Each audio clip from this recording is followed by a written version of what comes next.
ایک نارمل انسان کو سامنے رکھیے. ایک نارمل انسان، میں اصل میں یہ لفظ کس کے مقابلے میں استعمال کر رہا ہوں؟ ایک شخص وہ ہے جس کی فطرت مسخ ہو گئی ہے، گناہوں میں، گندگیوں میں اتنا آلودہ ہے، غرق ہے کہ وہ اندر اس کی فطرت کا نور بالکل ختم ہو گیا. یا ایک شخص وہ ہے جو تعصب کی وجہ سے کوئی بات سننے کو تیار نہیں. ایک شخص وہ تکبر کی وجہ سے کوئی بات سننے کو تیار نہیں. تو یہ میں ان کو ایب نارمل کہہ رہا ہوں. نارمل آدمی، نارمل آدمی فرض کیجئے کہ وہ بت پرست بھی ہے یا کوئی اور ہے، کسی اور مذہب کا اور نظریے اور خیال کا اور فلسفے کا حامل ہے، آپ اس کو کنورٹ کرنا چاہتے ہیں اسلام کی طرف، تو کیا طریقہ ہو؟ پہلے آپ کو اس کے ذہن کا جائزہ لینا ہوگا. اس کے ذہن میں خیالات کیا ہیں، اس کے نظریات کیا ہیں، اس کے عقائد کیا ہیں. سب سے پہلے آپ کو ان کی تصحیح کرنی ہوگی. غلط عقائد، غلط نظریات سے دماغ کو پاک کر کے صحیح جو خیال ہے اور صحیح جو نظریہ ہے اور صحیح جو حقیقت ہے، توحید، معاد اور رسالت کے اصولوں پر اس کے فکر کو تعمیر کرنا ہوگا. جب اس کے ذہن اور دل کے اندر ایمان بیٹھ جائے گا تو جو بری عادات، برے اطوار، برے اخلاق اس کے گرد چمٹے ہوئے تھے، جیسے پتجھڑ میں پتے جھڑ جاتے ہیں، وہ خود بخود جھڑ جائیں گے. یہ تزکیہ ہو جائے گا، یزکیہم. اب جب یہاں تک وہ پہنچ گیا ہے تو اب وقت آیا تعلیم کتاب. کتاب میں عرض کر چکا ہوں کہ اس سے مراد ہے احکام، ڈوز اینڈ ڈونٹس. اب انہیں بتایا جائے گا بھائی اللہ نے نماز فرض کی ہے، نماز پڑھنی ہوگی. اب اللہ نے روزے جو ہے فرض کیے ہیں، رمضان مبارک کے آپ کو رکھنے ہوں گے. اگر آج چھوٹتے ہی اسے نماز کہیں گے، جیسا کہ ہمارے بہت سے لوگ کرتے ہیں اپنے بچوں سے، بھائی نماز پڑھا کرو. اب وہ یہ دیکھتے ہی نہیں کہ آپ نے جس تعلیم گاہ میں اسے بھیجا ہوا ہے وہاں تو اس کے دماغ میں کچھ اور ہی خناس پیدا ہو چکا ہے. اس کے ذہن میں ڈارونزم بیٹھا ہوا ہے. وہ سمجھتا ہی نہیں کہ انسان کیسے پیدا کیا گیا، تو ایک حیوان ہے، بس ذرا سا ارتقاء یافتہ حیوان ہے اور بس ختم. یہ کیا خلیفۃ اللہ اور یہ کیا مسجود ملائک، کس بلا کا نام ہے؟ اس کے دماغ میں وہ بات فٹ بیٹھتی نہیں. اس کے دماغ میں مارکسزم بیٹھا ہوا ہے، اس کے دماغ میں فرائڈزم بیٹھا ہوا ہے، اس کے دماغ میں لاجیکل پازیٹیوزم بیٹھا ہوا ہے، یا کچھ اور ہے. یہ تو میں اپنے بچوں کی بات کر رہا ہوں نا، اس لیے کہ ان کے بت پرستی تو ان کے دماغ میں نہیں ہے الحمدللہ، لیکن یہ چیزوں تو ان کے دماغ میں ہے نا.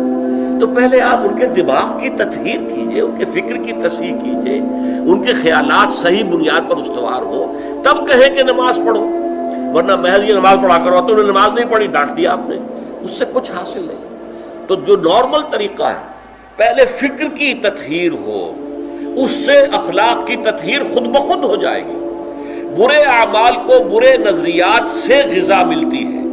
جب نظریہ یہاں یہ بیٹھ جائے گا کہ مرنے کے بعد جی اٹھنا ہے اور جواب دہی کرنی ہے اپنے ایک ایک فعل اور عمل کی، تو خود بخود جو ہے انسان کے وہ جو بھی اس کے جو پتے لگے ہوئے تھے برائیوں کے، وہ پتے پتجھڑ کے موسم کے ساتھ جھڑ جائیں گے. اب انہیں فقہ کی تعلیم دیں، قرآن کے احکام بتائیں، اس کے آداب بتائیں، حرام کیا ہے حلال کیا ہے یہ بتائیں. اور پھر سب سے اونچا درجہ جو ہوگا، اسے کہیے کہ متخصصین جو ہوتے ہیں، اسپیشلائزڈ، وہ حکمت کی تعلیم. اور حکمت کیا ہے؟ ایک حکمت اصولی ہے، حکمت ایمانی. حکمت ایمانیہ راہم بخواں، یہ بڑا عمدہ شعر ہے مولانا روم کا. چند خانی حکمت یونانیہ. کب تک یونانیوں ہی کی حکمت اور فلسفہ پڑھتے رہو گے؟ افلاطون نے یہ کہا اور ارسطو نے یہ کہا اور سقراط نے یہ کہا اور فلاں نے یہ کہا اور یہ ریئلزم ہے اور یہ جو ہے آئیڈیلزم ہے.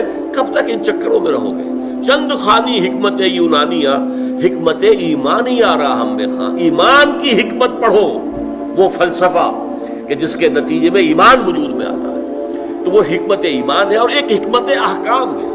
حکمت احکام کیا ہے؟ یہ چیز کیوں فرض کی گئی، اس کی آپ کو وجہ معلوم ہو جائے.